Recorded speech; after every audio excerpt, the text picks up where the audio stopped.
ಕೇಳ್ಬೇಕು. ದುರ್ಗಾದೇವಿ ಸಿಂಹವನ್ನು ಏರಿ ಊರನ್ನ ಎಲ್ಲ ನಾಶ ಮಾಡ್ತೀನಿ, ದುರ್ಗವನ ಬ್ಯಾನಿ ತಗೊಂಡು ಹಿಂಗ್ ಹೋಗಿ ಹಂಗ ಬರ್ತೀನಿ ಅಂತಂದಾಗ ಅಪ್ಪಯ್ಯ ಮುತ್ಯ ಉಮ್ರಾಣಿ ಒಳಗ ಗುಡ್ಡಾಪುರ ದಾನಮ್ಮ ಹುಟ್ಟಿರ್ತಕ್ಕಂತ ಆ ಪುಣ್ಯದ ನೆಲದೊಳಗೆ ನಿಂತು ಒಂದ ಮಾತು ಹೇಳ್ತಾನು, ನೀ ಊರ ಮಹಾತ್ಮರಾದವರು ಎಷ್ಟ ಕಷ್ಟ ಬರಲಿ, ಎಷ್ಟ ನೋವು ಬರಲಿ, ಎಷ್ಟ ಸಂಕಟ ಬರಲಿ, ಎಷ್ಟ ಕಣ್ಣೀರು ಬರಲಿ, ಅವ್ರು ಯಾವತ್ತೂ ಧೃತಿಗಿಡಂಗಿಲ್ಲ. ನಿಮಗೊಂದು ಸಣ್ಣ ಉದಾಹರಣೆ ಕೊಡಬೇಕು ಅಂತಂದ್ರೆ, ಇಲ್ಲೇ ಉಮರಾಣಿ, ಗುಡ್ಡಾಪುರ ದಾನಮ್ಮನೂರು ಉಮರಾಣಿ ಗೊತ್ತಿರ್ಬೇಕಲ್ರ ನೀವು. ಉಮರಾಣಿ, ಆ ಉಮರಾಣಿಗೆ ಇಲ್ಲಿ ಬಬಲಾದಿ ಒಳಗ ಸದಾಶಿವ ಮುತ್ಯನ ಒಂದು ವಂಶಸ್ಥನಾಗಿರ್ತಕ್ಕಂಥ ಅಪ್ಪಯ್ಯ ಮಹಾಸ್ವಾಮಿಗಳಂತ ಹೇಳಿ ಅವ್ರು ಉಮರಾಣಿಗೆ ಹೋಗ್ತಿದ್ರು.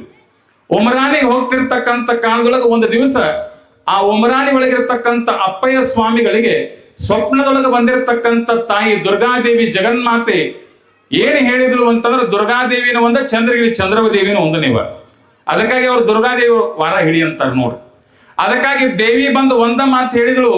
ಏನ್ ಹೇಳಿದ್ಳು ಅಂತಂದ್ರೆ, ಒಮ್ಮೆ ನಾವು ಊರಾಗ ಹಾಯ್ಬೇಕಂತ ಅನಿಸೈತಿ, ಈ ಊರಾಗ ಅಧರ್ಮ ಹೆಚ್ಚಾಗೈತಿ, ಧರ್ಮನಾಶ ಆಗೈತಿ, ನಾ ಏನ್ ಮಾಡ್ತೀನಿ ಅಂತಂದ್ರೆ ಕೈಯಾಗ ತ್ರಿಶೂಲ ತಗೊಂಡು ಸಿಂಹದ ಮೇಲೆ ಕುಂತು ಊರಾಗೆಲ್ಲ ಒಮ್ಮೆ ತಿರುಗಾಡಿ ಬರ್ತೀನಿ ಅಂತ ಹೇಳಿ ದುರ್ಗಾದೇವಿ ಹೇಳಿದ್ಲಂತ್ರಿ. ಅವಾಗ ಅಪ್ಪಯ್ಯ ಮುತ್ಯ ಅಂದತ್ತವ್ರು, ಈಗ ಅವ್ರ ವಂಶಸ್ಥರದಾರ, ಈಗೋ ಸಹಿತ ಈಗಿದ್ದವರು ಸಹಿತ ಅವ್ರ ಹೆಸರು ಅಪ್ಪಯ್ಯ ಮಹಾಸ್ವಾಮಿಗಳು ಅಂತ ಹೇಳಿ ಅವ್ರು ಹೋದಾರ. ಅವ್ರ ಮಗ ಮಾರೋದರಿ ಸ್ವಾಮಿಗಳು ಅಂತ ಹೇಳಿ ಅವ್ರದೊಂದು ಪರಂಪರೆ ಇದೆ. ಏನು ಅಂತಂದ್ರೆ ತಾಯಿ ಲಕ್ಷ ಕೊಟ್ಟು ಕೇಳ್ಬೇಕು. ದುರ್ಗಾದೇವಿ ಸಿಂಹವನ್ನು ಏರಿ ಊರನ್ನ ಎಲ್ಲ ನಾಶ ಮಾಡ್ತೀನಿ, ದುರ್ಗವನ ಬ್ಯಾನಿ ತಗೊಂಡು ಹಿಂಗ್ ಹೋಗಿ ಹಂಗ ಬರ್ತೀನಿ ಅಂತಂದಾಗ ಅಪ್ಪಯ್ಯ ಮುತ್ಯ ಉಮ್ರಾಣಿ ಒಳಗ ಗುಡ್ಡಾಪುರ ದಾನಮ್ಮ ಹುಟ್ಟಿರ್ತಕ್ಕಂತ ಆ ಪುಣ್ಯದ ನೆಲದೊಳಗೆ ನಿಂತು ಒಂದ ಮಾತು ಹೇಳ್ತಾನು, ನೀ ಊರಾಗ ಹೋಗೋಕ್ಕಿಂತ ಮೊದಲು ನನ್ನ ಒಳಗೆ ಹೋಗಬೇಕು, ನನ್ನ ಒಳಗೆ ಹೋಗು, ನೀ ಊರಾಗ ಹೋಗಾಕ ಆಗೋದಿಲ್ಲ ಅಂತಕ್ಕಂಥ ಮಾತನ್ನ ಗುರುಗಳು ಹೇಳ್ತಾರೆ. ಗುರುವಿನ ತ್ಯಾಗ ಅಂತಂದ್ರೆ ದುರ್ಗ ಬಂದಳಂತ, ತೆಗಿಯೋ ತಮ್ಮ, ನೀ ನನ್ನ ಮಗ ಇದ್ದಂಗ ಮಗನ ಒಳಗೆ ಹೋಗಾಕ್ ಬರಂಗಿಲ್ಲ, ಸರಿ ಅಂದ್ರಂತ. ಸರಿ ಅಂದ ಕಾಲಕ್ಕೆ ಅಜ್ಜ ಒಂದ ಮಾತಂದ, ನಿನಗೆ ಹೆಂಗ ಮಕ್ಕಳ ಮಗ ನಾ ರೂಪದೊಳಗೆ ಅದಿನಿಲ್ಲ, ಹಂಗ ನನ್ನ ಮಕ್ಕಳು ಉಮರಾಣಿ ತುಂಬದಾರ, ಅವ್ರನ್ನ ಹೆಂಗ ನಾ ಬಿಟ್ಟು ಹೋಗ್ಲಿ ಅನ್ನತಕ್ಕಂಥ ಮಾತನ್ನ ಗುರು ಹೇಳ್ತಾನ. ಇಷ್ಟಂದ ತಾಯಿ ಲಕ್ಷ ಕೊಟ್ಟು ಕೇಳ್ರಿ. ಗುರುಗಳು ಬೆತ್ತ ಹಿಡ್ಕೊಂಡು ನಿಂತಾಳ ದುರ್ಗಾದೇವಿ ಮೈಯಾಗ ಹೊಕ್ಕಳು. ದುರ್ಗಾದೇವಿ ಮೈಯಾಗ ಹೊಕ್ಕಳು. ಒಂದ್ ದಿವ್ಸ ಜ್ವರ ಬಂದು ಒಂದ್ ದಿವ್ಸ ತಂಡಿ ಸೇರಿತು. ಮೂರನೇ ದಿವ್ಸ ಒಂದಿಷ್ಟು ಕೆಮ್ಮಿ ಉಗಳಾಕ್ ಹೋಗ್ತಾರ. ಕೆಮ್ಮಿ ಉಗಳಾಕ್ ಹೋಗ್ತಕ್ಕಂಥ ಕಾಲದೊಳಗೆ ಏನಾಯ್ತು ಅಂತಂದ್ರೆ ಬಾಯಾಗಿನ ರಕ್ತ ಬಿತ್ತು. ಮಹಾತ್ಮರಿಗೆ ಬಾಯಾಗಿನ ರಕ್ತ ಬಿತ್ತು. ಏನು ಬಾಯಾಗಿನ ರಕ್ತ ಬಿತ್ತು, ಹೋಗಿ ಒಂದಿಷ್ಟು ವಿಸರ್ಜನೆ ಮಾಡಕ್ ಹೋಗ್ತಾರ. ಒಂದಿಷ್ಟು ಬಯಲಿಗೆ ಹೋದ್ರು ಅಂತಂದ್ರೆ ಅಲ್ಲಿ ಸಹಿತ ರಕ್ತ ಬೀಳಾಕೈತಿ. ನೋಡ್ತಾ ಎಷ್ಟು ಕಷ್ಟ ಮಹಾತ್ಮರಿಗೆ. ಅವಾಗ ದುರ್ಗವ ತಾಯಿ ಕಣ್ಣಾಗ ನೀರು ಬರಾಕತ್ತು ಅಂತ ಜಗತ್ತನ್ನ ಅಳಸ್ಬೇಕಂತ ನಾ ಹೊಂಟೀನಿ, ನನ್ನ ಮಗಕ್ಕೆ ತ್ರಾಸ ಕೊಡಾಕತ್ತೀನಿ ತಮ್ಮ, ಒಂದ್ 5 ನಿಮಿಷ ನನಗೆ ಟೈಮ್ ಕೊಡು, ಹಿಂಗೋಗಿ ಹಂಗ ಬರ್ತೀನಿ ಅಂತಂದಾಗ, ಯವ್ವ ತಗೊಳಕ್ಕಿದ್ರೆ ಈ ಜೀವ ತಗೋ, ಆದ್ರೆ ನನ್ನ ಭಕ್ತರಿಗೆ ಏನು ತೊಂದರೆ ಕೊಡಬೇಡ ಅನ್ನತಕ್ಕಂಥ ಮಾತು ಗುರು ಹೇಳ್ತಾನೆ ಅಂತಂದ್ರೆ, ಅವಾಗ ಗುರುವಿನ ಶಕ್ತಿಗೆ ಮಣದಿರ್ತಕ್ಕಂಥ ತಾಯಿ ದುರ್ಗಾದೇವಿ, ಆತಪ್ಪ ಭಕ್ತಿ ಒಳಗ ನೀನ ಗೆದ್ದಿ, ನಾ ಸೋತೀನಿ ಅಂತ ತಿಳ್ಕೊಂಡು ತಾಯಿ ಹೊರಗೆ ಬಂದು ನಿನ್ನ ವಂಶಕ್ಕೆ ನನ್ನ ಆಶೀರ್ವಾದ ಇರಲಿ ಅಂತ ಹೇಳಿ ಆಶೀರ್ವಾದ ಮಾಡಿ ಹೋಗ್ತಾಳೆ ಅಂತಂದ್ರೆ ಆ ದೇವಿಯ ತಾಕತ್ ಎಂತದ್ದು, ಗುರುವಿನ ತಾಕತ್ ಎಂತ. ಅದಕ್ಕಾಗಿ ಹೇಳ್ತಾರೆ, ನ ಗುರು ರಧಿಕಂ ಶಿವಶಾಸನತಃ ಶಿವಶಾಸನತಃ ಶಿವಶಾಸನತಃ. ಯಾಕೆ ಗುರುವಿನ ಪಾದವನ್ನ ಬೇಟ ಮಣ್ಣು ಹೇಳಿ, ನೀವು ಗುರುವಿನ ಪಾದೊಳಗ ಬಹಳ ದೊಡ್ಡ ಶಕ್ತಿ ಇರ್ತದ ಅನ್ನೋ ಮಾತನ್ನು ಸಹಿತ ಹೇಳಿ. ಗುರು ಹೆಂಗದಾನು ಅಂತಂದ್ರೆ, ರಬಕವಿಯ ಕವಿ ಚನ್ನವೀರ ಕಣವಿಯವರು, ಚನ್ನವೀರ ಕಣವಿಯಲ್ಲ, ಈಶ್ವರನ ಸನಕಲ್ ಅವರು ಬಹಳ ಸುಂದರವಾಗಿರುವ ಸಾಲುಗಳನ್ನು ಬರೀತಾರೆ. ಅವ್ರು ಹೇಳ್ತಾರೆ, ಜಗವೆಲ್ಲ ನಗುತ್ತಿರಲಿ, ಜಗದಳಿವು ನನಗಿರಲಿ. ಯಾರು ಬಯಸ್ತಾರೆ ದೇವರತ್ತಕ್ಕೆ ಹೋಗಿ? ದೇವರತ್ತಕ್ಕೆ ಹೋಗಿ ಏನ್ ಕೇಳ್ತೀವ ನಾವು? ಏನ್ ಕೇಳ್ತೀವ? ದೇವರ ನಮ್ ಚಂದ ಇಡು ಅಂತ ಕೇಳ್ತೀವಿ, ಹೌದಲ್ರಿ? ನಮಗ್ ನೆಮ್ಮದಿ ಇಡುವಂತ ಕೇಳ್ತೀವಿ. ಮೊನ್ನೆ ಒಬ್ಬ ಗತ್ತರಿಗೆ ಬಾಗಮ್ಮನ ಕಾಣಿಕೆ ಪೆಟ್ಟೆಗೆ ಹಾಕ್ಯಾಳಂತ್ರಿ. ಏನ್ ಹಾಕ್ಯಾಳ ಗೊತ್ತೇನು ಚಿಗವ? ಏನ್ ಹಾಕ್ಯಾಳ್ರಿ? ಏನ್ ಹಾಕ್ಯಾಳ? ಆರಾಮಿಡ್ರಿ ಅಂತ ಕೇಳಿಲ್ಲಕ್ಕಿ, ನನ್ನ ಮಕ್ಕಳಿಗೆ ನೌಕರಿ ಸಿಗಲಿ ಅಂತ ಕೇಳಿಲ್ಲಕ್ಕಿ. ಏನ್ ಹಾಕ್ಯಾಳು ಅಂತಂದ್ರೆ 5 ಲಕ್ಷ ಕೊಟ್ಟು ಕೇಳ್ರಿ, ವರಸ್ ತುಂಬ ಕುಡ್ದ ನಮ್ಮ ಮತ್ತೆ ಸಾಯಿಲಿ ನಾ ಸಿಡಿ ಆಡ್ತಾನ ಬರ್ಕೊಂಡಳೆ. ವಾ, ಈ ಚಪ್ಪಾಳೆ ತಡೆದವ್ರು ಸ್ವಸ್ಥ್ಯಾರ ಕಾಣ್ತಾರೆ.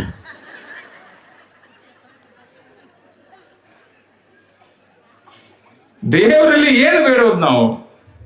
ಏನು ಬೇಡಿ ಏನು ಫಲ ಅರ್ಥ ಮಾಡ್ಕೊಳ್ಬೇಕು. ಭಗವಂತನಲ್ಲಿ ಏನು ಬೇಡಬೇಕು ಅಂತಂದ್ರೆ ಮತ್ತೊಬ್ಬರಿಗೆ ಕೆಟ್ಟದಾಗಲಿ ಅಂತಲ್ಲ. ಕವಿ ಎಷ್ಟು ಚಂದ ಕೇಳ್ತಾರೆ ನೋಡ್ರಿ, ಜಗವೆಲ್ಲ ನಗುತ್ತಿರಲಿ, ಎಲ್ಲ ಕಡೆ ಏನಿರಬೇಕು ಅಂದ್ರೆ ನಗು ತುಂಬಿರ್ಬೇಕು. ಭಗವಂತ ನನಗೇನು ಕೊಡು ಅಂತಂದ್ರೆ ಜಗತ್ತು ನಕ್ಕೋತ ಇರಲಿ, ಜಗತ್ತಿನ ನೋವೆಲ್ಲ ನನಗ ಕೊಡು, ನೀನು ಎಲ್ಲ ನೋವನ್ನ ತಗೊಂಡು ನಾನು ಸ್ವೀಕಾರ ಮಾಡ್ತೀನಿ ಅಂತಾರೆ. ಅದಕ್ಕಾಗಿ ಮಹಾತ್ಮರು ದೊಡ್ಡವರಾಗ್ಲಿಲ್ಲ.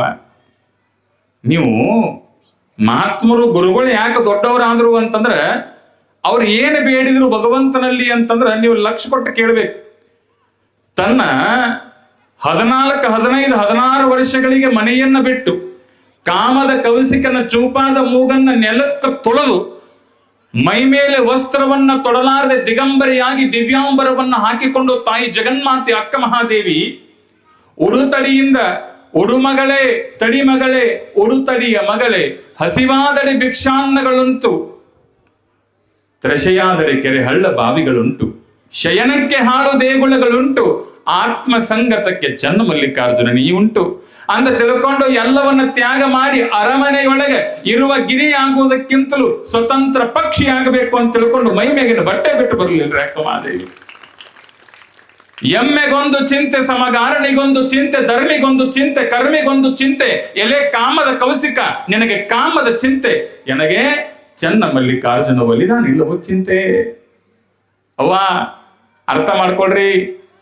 ಮಹಾದೇವಕ್ಕ ಏನು ಕೇಳಿದ್ರೆ ದೇವರಲ್ಲಿ ಸನಕಲ್ ಅವರು ಕೇಳಿದ ಮಾತು ನಿಮಗೆ ಹೇಳಿದೆ ನಾನು. ಮಹಾದೇವಕ್ಕ ಏನು ಕೇಳುತ್ತಾಳೆ ದೇವರಲ್ಲಿ ಅಂತಂದ್ರ ತಾಯಿ ಮನೆ ಮನೆಗೆ ಕೈವಡ್ಡಿ ಬೇಡುವಂತೆ ಮಾಡಯ್ಯ ಬೇಡಿದರೆ ನೀಡದಂತೆ ಮಾಡಯ್ಯ. ನನ್ನ ಮಾತು ಚಂದ ಕೇಳ್ಬೇಕು ನೀವು. ನೀಡಿದಡೆ ಏನೇವ ನೀಡಿದಡೆ ಕೈ ಜಾರಿ ಬೀಳುವಂತೆ ಮಾಡಯ್ಯ ಕೈ ಜಾರಿ ಬಿದ್ದಡೆ ನಾನೆತ್ತಿ ಕೊಂಬುವ ಮುನ್ನ ಸುನಿ ಎತ್ತಿ ಕೊಂಬಂತೆ ಮಾಡ ಚನ್ನ ಮಲ್ಲಿಕಾರ್ಜುನ. ಏನ್ ಕೇಳಿದೆವ ದೇವ್ರಿಗೆ? ಏನು ಕೇಳಿದ್ರು? ನನ್ನ ಮನ್ಯಾಗ ಬಂದು ಲಕ್ಷ್ಮಿ ಕಾಲು ಮುರ್ಕೊಂಡು ಬೀಳಲಿ ಅಂತ ಕೇಳಿಲ್ಲ ಮಹಾದೇವಿ ಅಕ್ಕ. ನನ್ನ ಕೊರಳು ತುಂಬ ಬಂಗಾರ ಬರಲಿ ಅಂತ ಕೇಳಿಲ್ಲ ಮಹಾದೇವಿ ಅಕ್ಕ. ಏನು ಕೇಳಿದ್ಲು ಅಂತಂದ್ರೆ ಚನ್ನ ಮಲ್ಲಿಕಾರ್ಜುನಿಗೆ ಮನೆ ಮನೆಗೆ ಕೈ ವಡ್ಡಿ ಬೇಡುವಂತೆ ಮಾಡಯ್ಯ. ಏ ಚನ್ನ ಮಲ್ಲಿಕಾರ್ಜುನ ಮಲ್ಲಯ್ಯ ಏನ್ ಮಾಡು, ಮನಿಗೆ ಕೈ ವಡ್ಡಿ ಬೇಡಂಗ ಮಾಡಪ್ಪ. ನನ್ನ ಒಂದು ಮನೆಗೆ ಬೇಡಿದ್ರು ಸಹಿತ ಅವ್ರು ಹೆಂಗ ಮಾಡ್ಬೇಕು ಅಂತಂದ್ರೆ ನಾ ಬೇಡಿದ ಕಾಲಕ್ಕೆ ಅವ್ರು ನನಗೆ ನೀಡಬಾರದು. ಯಾರು ಕೇಳ್ತಾರನ್ರಿ? ಮೊದಲ ಬೇಡ್ಕೋದ ಕೇಳಂಗಿಲ್ಲವ, ಬೇಡ್ಕೊಂಡ ಕಾಲಕ್ಕೆ ನೀಡಬಾರ್ದತ್ ಯಾರು ಕೇಳ್ಕೊತಾರ ಹೇಳ್ತಾಳ ಮಹಾದೇವಿ ಅಕ್ಕ. ಅಕಸ್ಮಾತ್ ಅವರು ಏನೋ ನಮ್ಮ ಗಣಿ ಅಂತ ಊರಿಗೆ ಬಂದಿರಬಹುದು ಮಹಾದೇವಿ ಅಕ್ಕ. ನೆನಪಿಟ್ಟುಕೊಳ್ರಿ, ಗಣಿ ಅಂತ ಊರಿಗೆ ಬಂದಾಗ ನೋಡ್ಬೇಕು ಎಷ್ಟು ಪ್ರೀತಿ ಮಾಡ್ತಾರೆ ಈ ಊರಾಗ. ಪ್ರವಚನಕಾರರನ್ನ ಸ್ವಾಮಿಗಳನ್ನ ಎಷ್ಟು ಪ್ರೀತಿ ಮಾಡ್ತಾರೋ ಅಂತಂದ್ರ ಹಿಂಗ ಅನಿಸ್ಬಿಡ್ತೀವ ಒಮ್ಮೊಮ್ಮೆ. ಹುಟ್ಟಿದ್ರ ಇನ್ನೊಂದು ಜನ್ಮ ಕೊಟ್ರ ಅದು ಗನಿ ಊರಾಗ ಹುಟ್ಟಬೇಕು ಅನ್ನತಕ್ಕಂಥ ಭಾವ ಬರುತ್ತಂದ್ರೆ ಎಷ್ಟು ಪ್ರೀತಿ ಕೊಡ್ತೀರಿ ನೀವು. ಪ್ರೀತಿ ಕೊಟ್ಟಿರಿ ಅಂದ್ರ ಪ್ರೀತಿಯನ್ನ ಯಾವ ಚೀಲದಾಗ ಹಾಕೊಂಡು ಹೋಗುದು ನಾವು? ಹೃದಯ ಅನ್ನೋ ಖಾಲಿ ಚೀಲದೊಳಗೆ ನೀವು ಕೊಟ್ಟ ಪ್ರೀತಿನ ಹಾಕೊಂಡು ತಂಪತ್ತಿನಾಗ ಯಾವಾಗರೆ ಉಣ್ಣಾಗ ಉಪ್ಪಿಟ್ಟದೊಳಗೆ ಹಾಕಿರೋ ತುಪ್ಪ ನೆನಪು ಮಾಡ್ಕೊಂತ ಉಣ್ಬೇಕು ಗನಿ ಒಳಗಿಂದ ಅನ್ನತಕ್ಕಂಥ ಭಾವದೊಳಗ ಅಂತ ಹೇಳಿ. ಏನು ಅದ್ಭುತ! ತಾಯಿ ಲಕ್ಷ ಕೊಟ್ಟು ಗಣಿ ಅಂತ ಊರಿಗೆ ಬಂದ ಅಕ್ಕ ಮಹಾದೇವಿ ತಾಯಿ ಮನೆ ಮುಂದೆ ಹೋಗಿ ಏನಾದ್ರೂ ಭಿಕ್ಷೆ ಬೇಡಿದಾಗ ತಾಯಿ ಕರಳು ಕರಗ್ತದೆ. ಬಂಜೆ ಬೇನೆ ಎರಿಯಲೆ ಮಲತಾಯಿ ಮುದ್ದು ಬಲ್ಲಲೆ ಚನ್ನ ಮಲ್ಲಿಕಾರ್ಜುನ. ಬಂಜಿಗೆ ಬೇನೆ ಗೊತ್ತಿರಂಗಿಲ್ಲ, ಮಲತಾಯಿಗೆ ಮುದ್ದು ಗೊತ್ತಿರಂಗಿಲ್ಲ. ಮಲತಾಯಿಗೆ ತನ್ನ ಮಗನನ್ನ ಹೆಂಗ ಪ್ರೀತಿ ಮಾಡ್ತಾಳಲ್ಲ ಹಂಗೇನಪ್ಪಾ ಅಂತಂದ್ರ ತನ್ನ ಸವತಿ ಮಗನ ಪ್ರೀತಿ ಮಾಡಂಗಿಲ್ಲ ಆಕಿ. ಅರ್ಥ ಮಾಡ್ಕೊಡ್ರಿ ಈ ಮಾತು ಯಾಕೆ ಹೇಳಕತ್ತೀನಿ ಅಂತ. ಇದನ್ನು ಮಹಾದೇವಿ ಅಕ್ಕನ ಹೇಳಿದ್ದು. ನೋವು ಆದವರಿಗೆ ಗೊತ್ತು. ಹೆಣ್ಮಗಳು ಬಂದು ಬೇಡಿರ್ತಕ್ಕಂಥ ಕಾಲದೊಳಗೆ ಒಬ್ಬಕ್ಕೆ ತಾಯಿ ಒಂದು ರೊಟ್ಟಿ ತಗೊಂಡು ಏನು ಮಾಡಿದ್ಲು ಅಂತಂದ್ರೆ ಮಹಾದೇವಿ ಅಕ್ಕನ ಕೈ ಒಳಗಿಟ್ರು. ಮಹಾದೇವಿ ಅಕ್ಕನ ಕೈ ಒಳಗೆ ಇಡಗುಡ್ದ ಮಹಾದೇವಿ ಅಕ್ಕ ದೇವರಲ್ಲಿ ಬೇಡ್ತಾಳೆ. ಅಕಸ್ಮಾತ್ ಆಕೆ ಏನಾರೇ ಪಾರವಕ್ಕ ನನ್ನ ಕೈಯಾಗ ಒಂದು ರೊಟ್ಟಿ ನೀಡಿದ್ಲು ಅಂತಂದ್ರೆ ಅದ್ ನನ್ನ ಕೈಯಾಗಿ ನಿಂದ್ರಂಗ್ ಮಾಡ್ಬೇಡ, ಚನ್ನ ಮಲ್ಲಿಕಾರ್ಜುನ ಕೆಳಗೆ ಜಾರಿ ಬೆಳ್ಳಂಗ ಮಾಡ. ಇದನ್ನ ಯಾರು ಬೇಡ್ಕೋತಾರ್ರಿ? ನನ್ನ ಮಾತು ಚಂದ ಕೇಳ್ಬೇಕು ನೀವು. ಕೈಜಾರಿ ಕೆಳಗೆ ಬೀಳುವಂತೆ ಮಾಡಯ್ಯ, ಕೈಜಾರಿ ಕೆಳಗೆ ಬೀಳುವಂತೆ ಮಾಡಯ್ಯ ಅಂತ ಹೇಳಿ ಮಹಾದೇವಿ ಅಕ್ಕ ಅಲ್ಲಿಗೆ ಬಿಡ್ತಾಳೆ ಏನ್ರಿ? ಮುಂದೆ ಬಹಳ ಚಂದ ಕಿಮ್ಮತ್ತಿನ ಮಾತು ಹೇಳ್ತಾಳ. ಕೈಜಾರಿ ಕೆಳಗೆ ಬೀಳುವಂತೆ ಮಾಡಯ್ಯ, ಕೆಳಗೆ ಜಾರಿ ಬಿದ್ದೊಡನೆ ನಾನೆತ್ತಿ ಕೊಂಬುವ ಮುನ್ನ ನನಗೆ ಹಸುವಾಗಿ ಆ ರೊಟ್ಟಿ ತಿನ್ನಬೇಕು ಅಂತ ಹೇಳಿ ನನ್ನ ಮನಸ್ಸಿನಾಗ ಅನಿಸಿ ನಾ ಏನು ರೊಟ್ಟಿ ತಗೊಂಡು ಬಾಯಾಗ ಮುರಿದು ತುತ್ತ ಹಾಕಿ ತಿನ್ನೋಕ್ಕಿಂತ ಮೊದಲು ಏನಾಗಬೇಕು ಅಂತಂದ್ರೆ ಯಾವುದೋ ಒಂದು ನಾಯಿ ಬಂದು ತನ್ನ ಬಾಯಾಗ ರೊಟ್ಟಿ ಹಿಡ್ಕೊಂಡು ಹೋಗಂಗ ಮಾಡಪ್ಪ ಚನ್ನ ಮಲ್ಲಿಕಾರ್ಜುನ ಅಂತ ಕೇಳ್ತಾಳ ನೋಡ್ರಿ ತಾಯಿ. ಹೆಂಗು ಭಕ್ತಿ! ಅದಕ್ಕಾಗ ಚನ್ನ ಮಲ್ಲಿಕಾರ್ಜುನ ಆಕಿಗೆ ಒಳದ್ ನೋಡ್ರಿ. ಹೌದಲ್ಲ? ಎಷ್ಟು ಚಂದ ಭಕ್ತಿ ಆಕಿದು. ಆಕಿನ ಯಾರೋ ಕೇಳಿದ್ರಂತ ಹೆಂಗದ ನಿನ್ನ ಗಂಡ? ಆಕೆ ಹೇಳಿದ್ರಂತ್ರಿ, ಸಾವಿಲ್ಲದ ಕೇಳಿಲ್ಲದ ರೂಹಿಲ್ಲದ ಚೆಲುವಂಗಾನ್ ಒಲಿದೆನವ್ವ. ಆಕೆ ಏನ್ ಹೇಳ್ತಾಳ್ರಿ? ನನ್ನ ಗಂಡ ದರ್ಶನ್ ನಂಗೂ ಇಲ್ಲ ಬರ್ಶನ್ ನಂಗೂ ಇಲ್ಲ. ನನ್ನ ಗಂಡ ಯಾವ ಸುದೀಪ್ ನಂಗೂ ಇಲ್ಲ, ಪ್ರದೀಪ್ ನಂಗೂ ಇಲ್ಲ. ನನ್ನ ಗಂಡ ಹೆಂಗದಾನ ಗೊತ್ತೇನ್ರಿ? ಅವಂಗ ಸಾವಿಲ್ಲ, ಅವ್ನು ಹುಟ್ಟಿಲ್ಲ ಅಂದೊಳಗೆ ಹೆಂಗ್ ಸಾಯ್ತಾನೋ. ಈ ಮಾತು ಚಂದ ಕೇಳ್ಬೇಕು ನೀವು, ಶಾಸ್ತ್ರದ ಊರು ಮಂದಿತ್ತಿದ್ದು. ಅವ್ನು ಹುಟ್ಟಿಲ್ಲ ಅಂದ್ರೆ ಹೆಂಗ್ ಸಾಯ್ತಾನ್ರಿ? ಈ ಜಗತ್ನ್ಯಾಗ ಹುಟ್ಟಿದವ್ರಿಗೆ ಸಾವೈತಿ. ಆಕೆ ಹೇಳ್ತಾಳ ಸಾವಿಲ್ಲದ ಕೇಡಿಲ್ಲದ. ಸಾವಿಲ್ಲದ ಅಂದ್ರೆ ಸಾವಿರ್ಲಾರದು, ಕೇಡಿಲ್ಲದ ಅಂತಂದ್ರೆ ಶರೀರ ಕೆಡ್ಲಾರದು. ನಮಗೆ ಶರೀರ ಕೆಡ್ತಾವ್ ನೋಡ್ರಿ. ಒಂದ್ 4 ದಿವಸ ಸತ್ತು ಹಂಗ ಇಟ್ಟು ಒಂದು ನಾರಕತ್ತಾವ. ಇವೇನಿದನ ನೀವು? ಕೆಡ್ತಾವ್ ಶರೀರ, ಕೆಡ್ತಾವ್ ತಾಯಿ. ಸಾವಿಲ್ಲದ ಕೇಡಿಲ್ಲದ ರೂಹಿಲ್ಲದ, ರೂಪಿರ್ಲಾರದು ಗಂಡಗ ನಾವು ಒಲಿದಿ ಅಂತಾಳೆ. ಎಷ್ಟು ಚಂದ ಹೇಳಿದ್ ನೋಡ್ರಿ. ವಡಪಾಯಕ್ ಹೇಳಿದ್ರೆ ಗಂಡನ ಹೆಸರು ಸೀಮೆ ಇಲ್ಲಿದ ನಿಸ್ಸೀಮ ಚೆಲುವ ಚೆನ್ನ ಮಲ್ಲಿಕಾರ್ಜುನಂಗ ನಾವು ಒಲಿದೆ. ಈಗೂ ವಡಪ ಹಾಕ್ತಾರ ನೋಡ್ಬೇಕಿವ. ಮದುವೆಗೆ ವಡಪ ಹಾಕ್ತಾರ ನಿಮ್ಮೂರಾಗ? ಹ್ಞೂ ಅದೇನ್ರಿ, ಹ್ಞೂ ರೀ ಸುಮ್ ಕುಂಡ್ರಬೇಡ್ರಿ, ನಂಗೆ ಅಂಜಿಕ್ ಬರ್ತೈತಿ. ವಡಪ ಹಾಕ್ತಾರ್ರಿ, ಕೊಡಪನ ಹಾಕ್ತಾರ್ರಿ. ಎಷ್ಟು ಚಂದ ವಡಪ ಹಾಕ್ತಿದ್ರು, ಎಷ್ಟು ಚಂದ ಪದ್ಧತಿ ಅವ ನಂದು, ಎಷ್ಟು ಚಂದ ನೋಡ್ರಿ. ಆಕೆ ಒಬ್ಬಕಿ ಹೇಳ್ತಿದ್ಲಂತ ನೋಡ್ರಿ, ಬಾದಾಮಿ ಬನಶಂಕರಿ ಮೂಗಿನಾಗಿರೋದು ವಜ್ರದ ನತ್ತು, ಬಾದಾಮಿ ಬನಶಂಕರಿ ಮೂಗಿನಾಗಿರೋದು ವಜ್ರದ ನತ್ತು, ನಮ್ಮವರಿಗೆ ತಿನ್ನಿಸ್ತೀನಿ ನಾನು ಅಮೃತದ ತುತ್ತು, ನನ್ನ ಗಂಡನ ಹೆಸರು ಮುತ್ತಪ್ಪ ಮುತ್ತು ಮುತ್ತು ಮುತ್ತು ಒಂದೊಳತಾಕಿ. ಎಷ್ಟು ಚಂದ ಸೊಬಗ ನೋಡ್ರಿ. ಮಹಾದೇವಕ್ಕೆ ಅದನ್ನ ಹೇಳಕತ್ತಾಳ. ಮತ್ತೊಬ್ಬ ಹೆಣ್ಮಗಳು ತಿರಿ ಕೆಟ್ಟು ಬಂದಿಡ್ರಿ, ಗಂಡನ ಕೈ ಮುರಿದು ಏನಾಗಿತ್ರಿ? ಗಂಡನ ಕೈ ಮುರಿದ ಬಂದಿಳ. ಆಗಿ ಹೇಳಿದ್ರು, ನಿನ್ ಗಂಡನ ಹೆಸರೇನು ಅಂತ ಕೇಳಿದ್ರು. ಹಾಕ್ಯದು ಅಮಾಸಿ ಕತ್ರಿ ಗೋಧಿ ಬಿತ್ತಲಿ, ನನ್ನ ಗಂಡನ ಹೆಸರು ಕೇಳಿದವ್ರು ಹೆಣ ಎತ್ತಲಿ ಅಂದ್ರೆ ಏನು ಮಾಡುದು? ಹೆಣ ಎತ್ಸಾಕ ಹೆಸರು ಕೇಳುದ್ರಿ?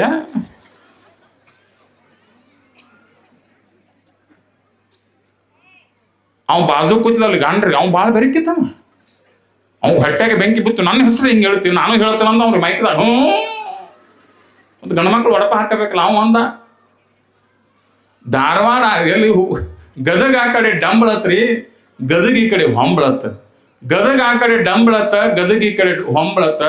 ಮುಂದೆ ಹೇಳತ್ತ, ನೀವು ಯಾರು ಬೈಬೇಡ್ರಿ, ನನ್ನ ಹೆಂಡತಿ ಮಗುನಾಗ ಬರೀ ಸುಂಬಳ ಅಂದ. ಏನು ಮಾಡುದು? ಒಡಪಿಗಿನ ಒಡಪಿವು. ಇನ್ನೊಬ್ಬಕ್ಕೆ ಬಹಳ ಸ್ಪೀಡ್ಲಿ ಬಂದಳ್ರಿ ಚಿಗವ. ನಾನು ಹೇಳುತ್ತೇನೆ ಅಂದಳಾಕಿ. ಹೇಳುವ ಅಂದ್ರು ಆಕೆ ಅನ್ಬೇಕ್ರಿ, ಬಸ್ ಬಂತ ಉಷಾ, ನನ್ನ ಗಂಡನ ಹೆಸರು ಬಶಾ ಅಂದಳಾಕಿ.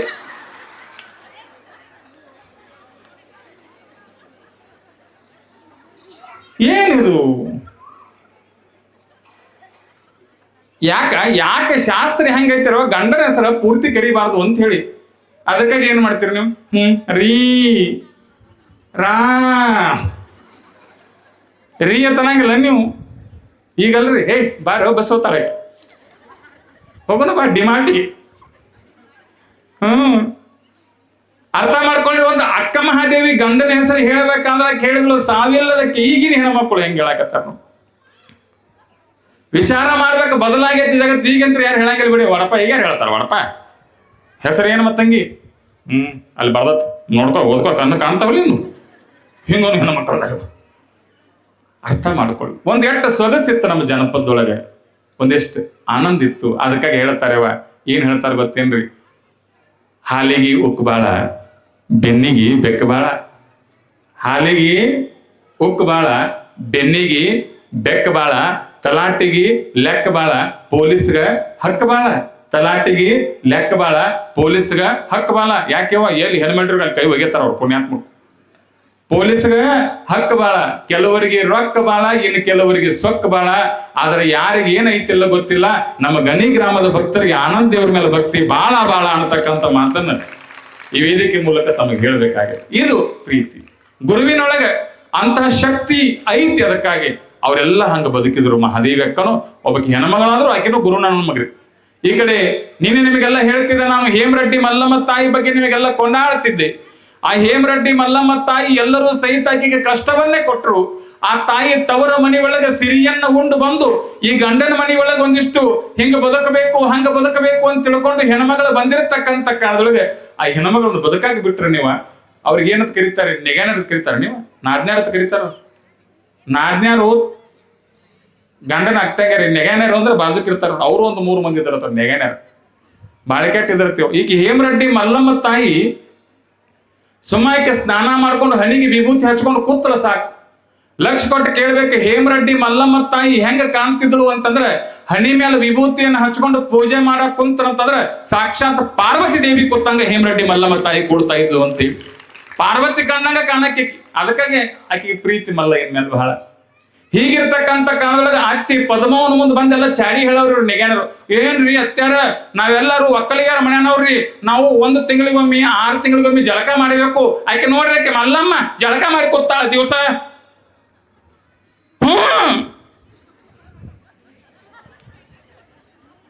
ನೋಡ್ರಿ ಹೊಸ ಹೊಸ ಸೀರೆ ಉಡ್ತಾಳ್ರಿ ಅತ್ತಿ, ಎಲ್ಲ ಸೀರೆ ಕಸ್ಕೋರಿ ಆಕಿವು, ಆಕಿ ಕೊರಳಾಗಿನ ಆಭರಣ ಎಲ್ಲ ಕಸ್ಕೋರು ನೋಡ್ರಿ ಅಂತವು ನಿಗೇನೆ. ಆಕಿನೂ ಸರಿಸಾಟಿ ಹೆಣ್ಮಗಳು, ಆಕಿನೂ ಒಬ್ಬಾಕಿ ಹೆಣ್ಮಗಳು ನಮ್ಮ ಇಲ್ಲಿ ಬಂದಾಳು ಅಂತಂದ ಬಳಕ ಆಕಿನೂ ಸಹಿತ ನಮ್ಮ ಅಕ್ಕ ತಂಗಿ ಅಂತ ತಿಳ್ಕೊಳ್ಳಿಲ್ಲ ತಾಯಿ, ಆಕಿಗೆ ತ್ರಾಸ್ ಕೊಟ್ರು. ಆದ್ರೆ ಹೇಮರೆಡ್ಡಿ ಮಲ್ಲಮ್ಮ ತಾಯಿ ಹೆಂಗಿದ್ಳು ಅಂತಂದ್ರೆ ಆಕಿ ಗಟ್ಟಿ ಬಂಗಾರ ಇದ್ಳು, ಬಂಗಾರ ಕೆಟ್ಟ ಬೆಂಕಿ ಹಚ್ಚಿದ್ರು ಸಹಿತ ಬಂಗಾರ ತನ್ನ ಬಣ್ಣ ಕಳ್ಕೊಳ್ಳಿಲ್ಲ, ಹೇಮರೆಡ್ಡಿ ಮಲ್ಲಮ್ಮ ತನ್ನ ಭಕ್ತಿಯನ್ನು ಕಳ್ಕೊಳ್ಳಿಲ್ಲ ಅಂತ ಮಾಡ್ತಾರೆ. ಅದಕ್ಕಾಗಿ ಎಷ್ಟ ತ್ರಾಸ್ ಕೊಟ್ರು, ಕಾಡಿಗೆ ಹಾಕಿದ್ರು, ಆಕಳ ಮೇಸ್ ಅಂತಂದ್ರು, ಹೆಂಡಿ ಕುಳ್ಳ ಹಚ್ಚಂದ್ರು, ಮಲ್ಲಮ್ಮ ತಾಯಿ ಯಾವುದನ್ನೂ ತಲೆ ಕೆಡಿಸ್ಕೊಳ್ಳಿಲ್ಲ. ನನ್ನ ತಾಯಿ ಅಂದ್ರು ಪಾಲಿಗೆ ಬಂದದ್ದು ಪಂಚಾಮೃತ, ಅತ್ಯ ಮಾವಂದ್ರೆ ನನ್ನ ದೇವರು ಅಂತ ತಿಳ್ಕೊಂಡು ಹುಚ್ಚ ಗಂಡನ ಕೈಯಾಗಿ ಹಿಡ್ಕೊಂಡು ತಾಯಿ ವೇಮನನ ಬದುಕನ್ನ ಬೆಳಗಿಸ್ತಾಳಲ್ಲ. ವೇಮನ ಅಂತಂದ್ರೆ ಲಕ್ಷ ಕೊಟ್ಟು ಕೇಳ್ಬೇಕು. ಒಂದಾನೊಂದು ಕಾಲಕ್ಕ ಆತನು ಸಹಿತ ಏನಪ್ಪಾ ಅಂತಂದ್ರ ಸ್ತ್ರೀ ಮೋಹಕ್ಕೆ ಒಳಗಾಗಿ ಮನಿ ಒಳಗಿರ್ತಕ್ಕಂಥ ಧರ್ಮಪತ್ನಿ ಅನ್ಬಿಟ್ಟು ಆ ಸ್ತ್ರೀ ಮೋಹಕ್ಕೆ ಒಳಗಾಗಿ ಅವ ಏನ್ ಮಾಡ್ತಾ ಇರ್ತಾನಪ್ಪ ಅಂದ್ರೆ ತನ್ನ ಜೀವನದ ಲಕ್ಷ್ಯವನ್ನ ಕಳ್ಕೊಂಡಿರ್ತಾನೆ. ಅಂತಹ ವೇಮನ ನಿತ್ಯವೂ ಸಹಿತ ಮದ್ಯಪಾನವನ್ನ ಬಾಯಲ್ಲಿ ಹಾಕ್ತಕ್ಕಂಥ ವೇಮನನ ಬಾಯಿ ಒಳಗ ತಾಯಿ ನನ್ನವ್ವ ಮಲ್ಲಮ್ಮ ಎಂದರೋ ಮಹಾನುಭಾವರು ಅಂದರಿಕಿ ವಂದನಾಲು ಅಂತ ಹೇಳಿ ವಿಶ್ವಧಾಭಿರಾಮ ವೇಮ ವಿನುರವೇಮ ಅಂತ ಹೇಳಿ ವಚನಗಳನ್ನ ಬರೆಯುವ ಹಾಗೆ ಮಾಡಿದ್ದಲ್ಲ ಆ ಹೇಮರೆಡ್ಡಿ ಮಲ್ಲಮ್ಮ ತಾಯಿಯನ್ನು ಎಷ್ಟು ಸ್ಮರಿಸಿದ್ರು ಸಹಿತ ಕಡಿಮೆ ಅನ್ನತಕ್ಕ. ಯಾಕಂದ್ರೆ ವೇಮನ ಅನ್ನತಕ್ಕಂಥ ಕವಿಯನ್ನ ಈ ನಾಡಿಗೆ ಕೊಟ್ಟರು. ಎಷ್ಟು ಚಂದ ಬರದಾನ ಗೊತ್ತೇವ ತೆಲುಗಿನಗವ ಉರಿಯುವ ಕೆಂಡದ ನುಡಿಗಳು ಅಂತ ಹೇಳಿ ಅವನು ನುಡಿಗಳು. ಅಂತ ಅದ್ಭುತವಾಗಿರ್ತಕ್ಕಂಥ ಸಾಹಿತ್ಯವನ್ನ ನಿರ್ಮಾಣ ಮಾಡಬೇಕಾದ್ರೆ ಅದಕ್ಕೆ ಆ ತಾಯಿ ಆಶೀರ್ವಾದ ಬಹಳ ದೊಡ್ಡದಿತ್ತು ಅನ್ನತಕ್ಕಂಥನ್ನ ಈ ವೇದಿಕೆ ಮೂಲಕ ನಾವು ನೆನೆಸಬೇಕಾಗ್ತದೆ. ಅದಕ್ಕಾಗಿ ಮಹಾತ್ಮರಾದವರು ಎಷ್ಟ ಕಷ್ಟ ಬರಲಿ, ಎಷ್ಟ ನೋವು ಬರಲಿ, ಎಷ್ಟ ಸಂಕಟ ಬರಲಿ, ಎಷ್ಟ ಕಣ್ಣೀರು ಬರಲಿ, ಅವ್ರು ಯಾವತ್ತೂ ಧೃತಿಗಿಡಂಗಿಲ್ಲ. ನಿಮಗೊಂದು ಸಣ್ಣ ಉದಾಹರಣೆ ಕೊಡಬೇಕು ಅಂತಂದ್ರೆ ಇಲ್ಲೇ ಉಮರಾಣಿ, ಗುಡ್ಡಾಪುರ ದಾನಮ್ಮನೂರು ಉಮರಾಣಿ ಗೊತ್ತಿರ್ಬೇಕಲ್ರ ನೀವು. ಉಮರಾಣಿ, ಆ ಉಮರಾಣಿಗೆ ಇಲ್ಲಿ ಬಬಲಾದಿ ಒಳಗ ಸದಾಶಿವ ಮುತ್ಯನ ಒಂದು ವಂಶಸ್ಥನಾಗಿರ್ತಕ್ಕಂಥ ಅಪ್ಪಯ್ಯ ಮಹಾಸ್ವಾಮಿಗಳಂತ ಹೇಳಿ ಅವ್ರು ಉಮರಾಣಿಗೆ ಹೋಗ್ತಿದ್ರು. ಉಮರಾಣಿಗೆ ಹೋಗ್ತಿರ್ತಕ್ಕಂಥ ಕಾಲದೊಳಗೆ ಒಂದು ದಿವಸ ಆ ಉಮರಾಣಿ ಒಳಗಿರ್ತಕ್ಕಂಥ ಅಪ್ಪಯ್ಯ ಸ್ವಾಮಿಗಳಿಗೆ ಸ್ವಪ್ನದೊಳಗೆ ಬಂದಿರತಕ್ಕಂಥ ತಾಯಿ ದುರ್ಗಾದೇವಿ ಜಗನ್ಮಾತೆ ಏನ್ ಹೇಳಿದ್ರು ಅಂತಂದ್ರೆ ದುರ್ಗಾದೇವಿನ ಒಂದ ಚಂದ್ರಗಿರಿ ಚಂದ್ರವದೇವಿನ ಒಂದು ನೀವ. ಅದಕ್ಕಾಗಿ ಅವ್ರು ದುರ್ಗಾದೇವಿ ವಾರ ಹಿಡಿ ಅಂತಾರೆ ನೋಡ್ರಿ. ಅದಕ್ಕಾಗಿ ದೇವಿ ಬಂದು ಒಂದ ಮಾತು ಹೇಳಿದ್ರು. ಏನ್ ಹೇಳಿದ್ರು ಅಂತಂದ್ರೆ ಒಮ್ಮೆ ನಾವು ಊರಾಗ ಹಾಯ್ಬೇಕಂತ ಅನಿಸೈತಿ, ಈ ಊರಾಗ ಅಧರ್ಮ ಹೆಚ್ಚಾಗೈತಿ, ಧರ್ಮನಾಶ ಆಗೈತಿ, ನಾ ಏನ್ ಮಾಡ್ತೀನಿ ಅಂತಂದ್ರೆ ಕೈಯಾಗ ತ್ರಿಶೂಲ ತಗೊಂಡು ಸಿಂಹದ ಮೇಲೆ ಕುಂತು ಊರಾಗೆಲ್ಲ ಒಮ್ಮೆ ತಿರುಗಾಡಿ ಬರ್ತೀನಿ ಅಂತ ಹೇಳಿ ದುರ್ಗಾದೇವಿ ಹೇಳಿದ್ಲಂತ್ರಿ. ಅವಾಗ ಅಪ್ಪಯ್ಯ ಮುತ್ಯ ಅಂದತ್ತವ್ರು ಈಗ ಅವ್ರ ವಂಶಸ್ಥರದಾರ, ಈಗೋ ಸಹಿತ ಈಗಿದ್ದವರು ಸಹಿತ ಅವ್ರ ಹೆಸರು ಅಪ್ಪಯ್ಯ ಮಹಾಸ್ವಾಮಿಗಳು ಅಂತ ಹೇಳಿ ಅವ್ರು ಹೋದಾರ. ಅವ್ರ ಮಗ ಮಾರೋದರಿ ಸ್ವಾಮಿಗಳು ಅಂತ ಹೇಳಿ ಅವ್ರದೊಂದು ಪರಂಪರೆ ರೀ.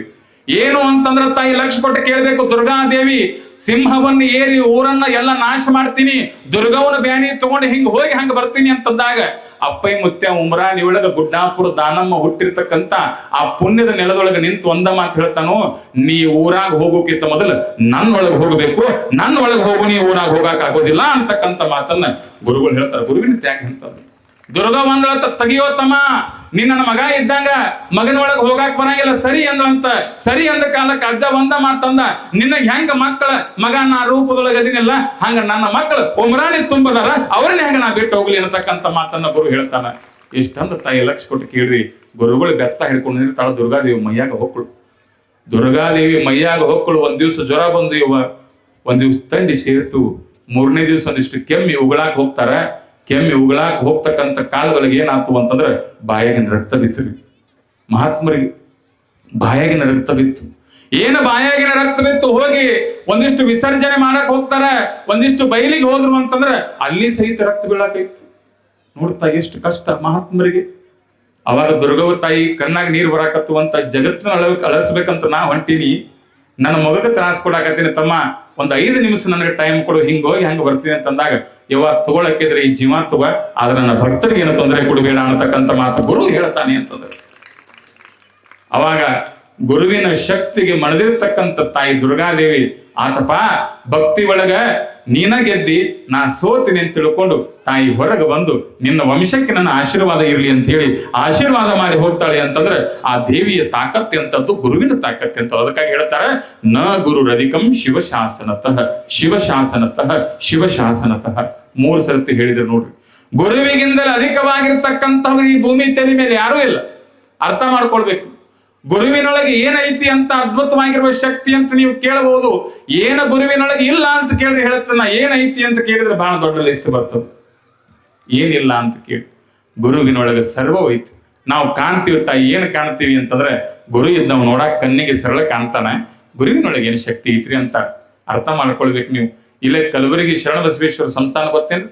ಗುಲ್ಬರ್ಗ ಗೊತ್ತೈತ್ರಿ? ಹ್ಞೂ ರೀ ಏನ್ರಿ? ಬೇಕಾದ್ರೆ ಅಲ್ಲಿ ಕಲಬುರಗಿ ಶರಣ ಬಸವೇಶ್ವರ ಅಂತೇಳಿ ನಿಮ್ಮ ಯೂಟ್ಯೂಬ್ದಾಗ ತೆಗೆದು ನೋಡಿದ್ರೆ ಕರುಣಾಕರ ಜಗದೀಶ್ವರ ಕಲಬುರಗಿಯ ಶ್ರೀ ಶರಣ ಬಸವೇಶ್ವರ ಅಂತೇಳಿ ಹಾಡುಗಳು ನಮಗೆ ಸಿಗ್ತಾವ. ಅಂತಹ ಕಲಬುರಗಿಯ ಶರಣ ಬಸವೇಶ್ವರರು ತಾವೆಲ್ಲ ಲಕ್ಷ ಕೊಟ್ಟು ಕೇಳಬೇಕು. ಕಲಬುರಗಿಯ ಶರಣ ಬಸವೇಶ್ವರರು ಅವ್ರದೊಂದು ತಾಕತ್ತು ಬಹಳ ದೊಡ್ಡದಿತ್ತು. ತಾವೆಲ್ಲ ಅರ್ಥ ಮಾಡ್ಕೊಳ್ಬೇಕು. ಎಂಥ ತಾಕತ್ತು ಅಂತಂದ್ರೆ ತಾಯಿ 500 ರೂಪಾಯಿ ಕೊಟ್ರೆ ಹೆಣ್ಣು ಮಗು ಕೊಡ್ತಿದ್ರು, 1000 ರೂಪಾಯಿ ಕೊಟ್ರೆ ಗಂಡು ಮಗು ಕೊಡ್ತಿದ್ರು. ಮತ್ತೆ ಹೋಗುನು ಅಂತಂದ್ರೆ ಇಲ್ಲಿ ಅವರು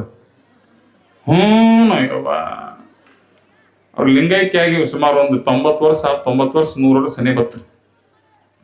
ಅವ್ರ ತಾಕತ್ತಿತ್ತು. ಇವ್ರನ್ನ ಪರೀಕ್ಷೆ ಮಾಡಬೇಕು ಅಂತ ತಿಳ್ಕೊಂಡು ತಾಯಿ ಲಕ್ಷ ಕೊಟ್ಟು ಕೇಳ್ರಿ. ಇಬ್ಬರು